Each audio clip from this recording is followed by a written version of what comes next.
morning everybody, and welcome to another day with Serene Education and the Forex analysis. I'm just going to be looking over the four majors this morning, and starting with on my larger time frames. I've gone to these time frames purely because of all the hesitation, or what's the word I'm looking for? All the vibrations, sentiment that we're getting on our smaller time frames, and particularly this is the way I tend to set up my trades. I find it far more better for me in terms of finding longer term. I'm more of a passive trader, unlike Nikki. My wife, she's more of an aggressive one. So I always have the weekly in the top left, followed by a daily, a 4-hour, and an hourly. And even every now and again I'll use a 30-minute just for a confirmation.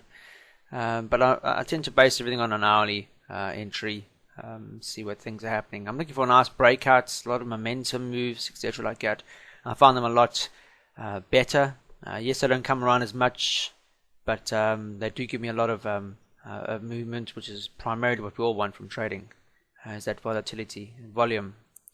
Okay, so weekly on Euro.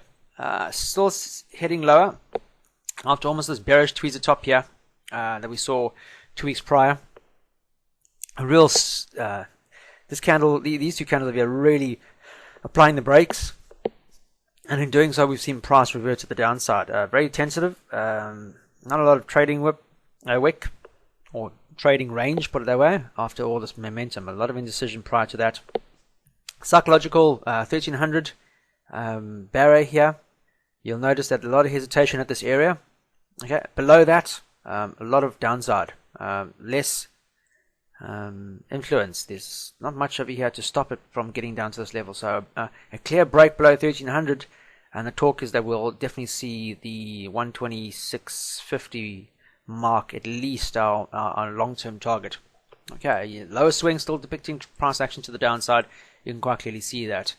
From an all-time high here just recently, well, when I say recently, in April of last year, and we've had lower swings since. Lower swing, lower swing, lower swing, lower swing, lower swing. CTC still remains negative. We have had a blue candle almost a month ago.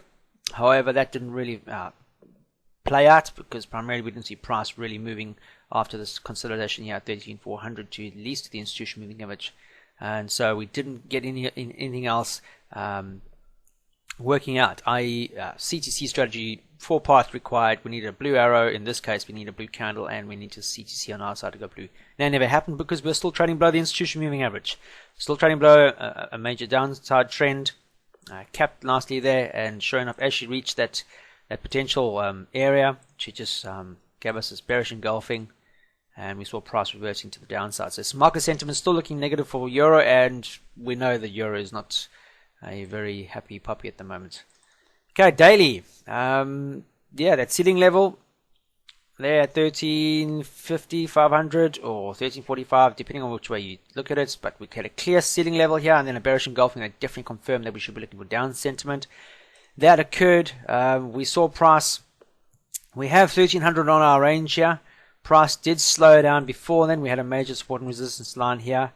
Roughly around the 1305, 1310 mark. In between those levels, just make a nice thick line. I mean, it's a point of multiple contacts. That's exactly what we're looking for. Hesitation at this area, loads of it. Hesitation, hesitation, hesitation. Further hesitation over here in this downside move. Trend line really moving lower, and for the first time now since January, 20 and 50 period moving averages here acting support, and for the first time we are seeing both those smaller time moving averages trading above price. So we had a breakout yesterday, very tentative breakout, not one with a hell of a lot of momentum. Ideally it would have been great to see a lot more momentum and less wicks, something like that. You know, a definite confirmation this is no longer a support. Give me the downside. What we're seeing at the moment now is a tentative pullback. Okay, we could see a pullback today remained. So if you're not in this physically to the downside, rather bide your time. What you can do is make or be aware that we have a resistance level between 1305 and 1310. Okay, so hesitation at that. If we do see price closing lower consecutively over the today and tomorrow, then it could bode well that if we don't see the price action falling lower today or tomorrow, then it'll definitely be probably the case on the following week to come. Okay, but as everything stands at the moment, guys, euro does look negative for the foreseeable future. We do need to see price trading back up above here, but it would have to happen with a nice bullish engulfing, and to be really trading above this 13,300 mark to be definitely considered as long-term bullish. At the moment now, clearly broken a major support. We have to be aware of that. Why didn't it break a support? Before, there was a reason for it to bounce higher. Now, there seems to be no more reason for it to bounce. We saw a lot of indecision over here, but this bullish or this bearish engulfing here didn't really give us a great signal that we should be looking for upside. Okay, it's telling us the sentiment overall is still negative. People are still aware there's something, that euro is not so good. The figures are showing it. I mean, you only have to look at this from the fundamentals to tell you that things aren't really all that great. And if it remains below this 1310, ideally get below 1300. Okay, you can quite clearly see there's a stop measure on here. 1300, get below that. Then we're looking for long term all the way down here, as I mentioned earlier, to at least 12,6,500. Next up is sterling. Let's have a look and see what's been happening. So, bearish engulfing, shooting star before, 2 weeks prior. Really should be seeing momentum lower. If you look at just by taking the lows we had in early Jan, take them higher, you can see that price remained above the 38.2 for a number of weeks. Bearish engulfing taking us below, and price this week pretty much in between the 50 and 38. As long as we can stay below the 38, then obviously we could see continuation lower. We get back above 38, that being price support will now begin another support, and we should see price bouncing higher. So on our daily time frame, you're going to do the same thing.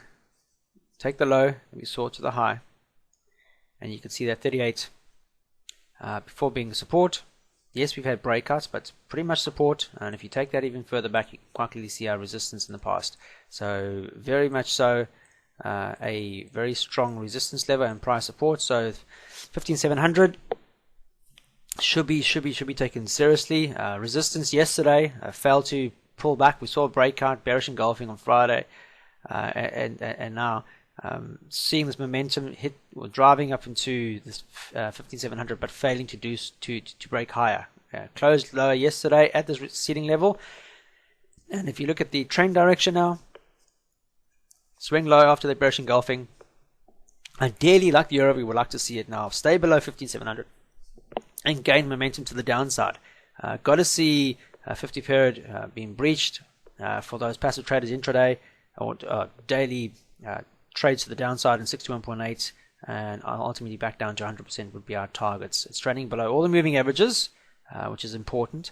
So let's see if she can maintain below 15,700. As long as she maintains below 15,700, we should see further shorting opportunities for the remainder of this week and certainly into the next week.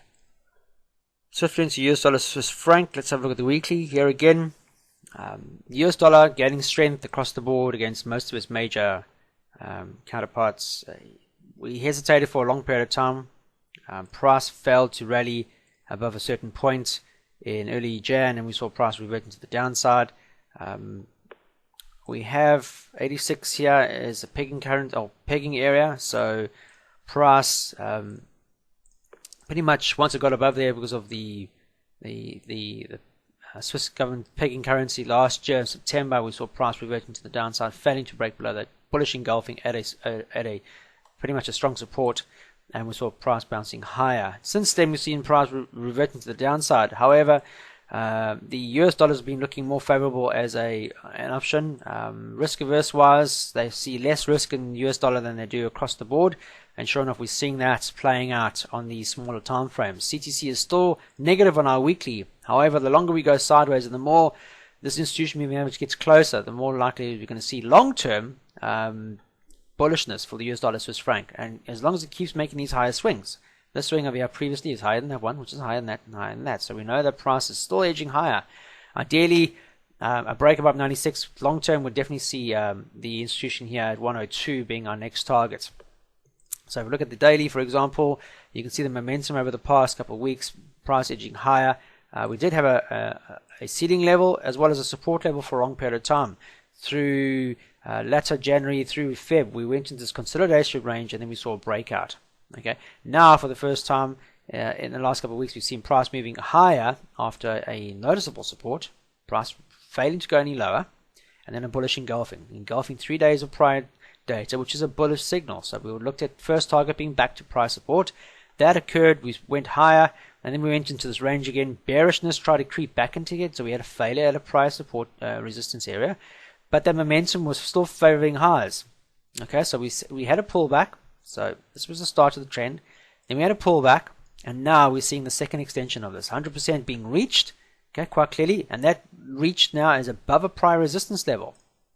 Okay, so as long as resistance now becomes a new support on the daily, so as long as it maintains above the 20 and the 15 particularly and above 925, then we should see the US dollar continuing to extend. It's going to pull back. People are going to take profit. That happens in every trading aspect. You want to be in something and you want to take profit, and that pullback, or these trends, these dips that you get in trends, will occur. Okay. The thing about this one to know is we've had a bullish engulfing yesterday. It broke a very strong resistance level.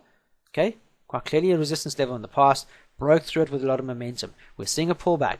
Now all we need to see is the US dollar Swiss franc maintaining that momentum now intraday from now on. 925 or 92300 will be our now long-term or daily support. As long as she trades above that, all we should be looking for intraday is opportunities to trade higher. Ideally, if this is to maintain its highs, then a break above 935 on the daily would be ideal, because then 950, which takes us back to prior highs here, roughly around the higher highs, okay, we've been there before, would be our ultimate target for foreseeable future. So see it that way. Maintain above 925, long-term, look for intraday opportunities to see a break higher. We've got to see the momentum coming through on our smaller time frames to push higher. Ideally a close above 100. So today, for example, you can see the pullback happening. If going to the US session we're trading above the 100, i.e. yesterday's close, or anywhere above 933 or 934, then let's see if they maintain that can continue for the remainder of this week, or certainly into next week. Last pair of the day is US dollar Japanese yen, and this one is the one that's been giving us the best return on investment over the past month or so. Weekly chart just tells a story on its own. I mean, you can see how bearish the US dollar against the Japanese yen has been in as many years. I'm going back to 2007. There's no need to go there, but I just want to give you an overall aspect of where we've come from and where price is likely to go right now on the hard right edge. You can quite clearly see through the latter part of last year, or before we came into June, July of last year, 80 happened to be a very strong support for this pair. But you'll notice that those highs remained to the downside. Okay, so we were being squeezed between 2 points. Clearly there, through there, boom, boom, boom, boom. Squeezing lower, lower, lower, lower, lower, and then we had a breakout. Fell's attempt to catch or to try and get back up above that prior long-term support, and price reverted to the downside. Still in the CTC. Look at the CTC, still negative. Yes, we have blue over here in particular, but it was against everything that we required for a genuine buying opportunity. And then we went into another consolidation, but this time below the 80 mark. So we went in consolidation yet again. So not much movement on this. If you're looking at this long term to trade, you weren't getting a lot of bang for buck, if that makes any sense. Yes, eventually you were, because the downside still was still in play. Don't get me wrong. Long term, this, yes, you're still getting a profit, but a very small return over a long period of time. If you want genuine sentiment or genuine profit straight away, US dollar Japanese yen just wasn't showing you that. It was clearly something that you weren't going to get a lot of bang for buck short term. Long term, yeah, because it still went down, and institutionally wise or fund wise, yeah, maybe, but since then, pretty much trading below, and then recently we've just had this upside move. It's just grown some legs and started to sprout, and that's clearly the case. I mean, we're trading above 80 now, which happened to be a very long prior resistance level and support, so it needed to maintain those levels. In beginning of February, we had some great news out on non-farm payroll, and that's just kicked this thing into life. And this is the weekly chart. You can see where we are now and how far it's traveled in the last month or so. 85 here is clearly on a target. We've been there before, quite clearly, so why not? I mean, we're 83 now at the moment, so there's 200 pips in this, at least, so let's keep going. Daily shows us that. The daily is really, really showing this momentum drive. I mean, it's a crazy amount of oomph behind this. I mean, you can quite clearly see on the daily, 75.50 was intervention before then. 78 was a very strong resistance level while we went into here. Intervention at these levels didn't get price moving any higher. 80 was that very strong price support and resistance. I told you that price was stuck above for long periods of time last year. Then we had a break below, and then through August, September, October, November, December, January of this year, we just went sideways below 70. Okay, and then early Feb, great non-farm payroll figures, and it just kicked this thing to life. I mean, there was talk before this news announcement that the Japanese government was going to re-intervene because the US dollar was just not performing as it should against, well, as they wanted it to perform against the yen. But that came in a blessing, you could call it, a stroke of genius, of great luck. Non-farm payroll, fantastic figures, which confirmed that there was growth. Okay, things are bad all over the place. There's risk. There's loads of risk all over the place, but ultimately things were starting to show some grassroots level growth in the US market, and sure enough, we saw this really rallying. Okay. But not only that, though, people still look at the US dollar as less risky than most other pairs at the moment, including euros, a good one. Sterling's another better one. People would rather prefer to put all the eggs, or put some of the eggs, in something that's less risky than something that is far more risky. Okay, I call it risk-averse trading. If you have too risky vehicles, you go with the one vehicle that's showing less risk than the other. It's simple, and then that's exactly what they're doing. So things are really moving. Okay, breaking through these major highs, and as I mentioned, 84.50, 8500 is definitely the next place of call. You can see 85.50. We've been there before. Notable breakout. One before that at 84. We've just touched these areas here. So we might see a pullback. Long wick, Asian session, but we're seeing at the bottom end of this. So you can get above these areas, then definitely 85.50 would be the next port of call above the 8400, I presume. Long may it last. I mean, we should be able to see that. So ideally, we want to see support areas being made now. You can quite clearly see price moved, then a support, then price built on that. Here again, moved, support, and built on that.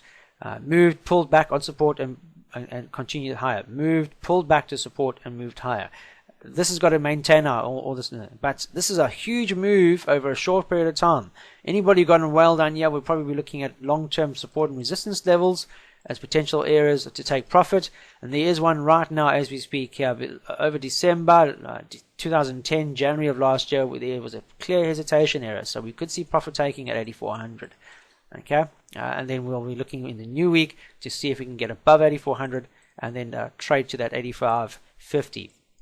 Okay, so that's it for this particular pair analysis wise. I hope you have a fantastic trading day. Keep it simple, guys, and ensure that your money management is in your favor. If you are using this particular strategy, if you're interested in the strategy, then you know where to get hold of us at sereneeducation.com for further information. And all the things you'll need to know about how to get hold of us will be at the end of this video. But for all of you that are using this particular template, just keep it simple. Follow the rules of what you require. You know, it's self-explanatory. Make sure that you are well aware of major support and resistance levels as potential targets, or potential support and resistance levels, and take it from there. Until tomorrow, trade serenely.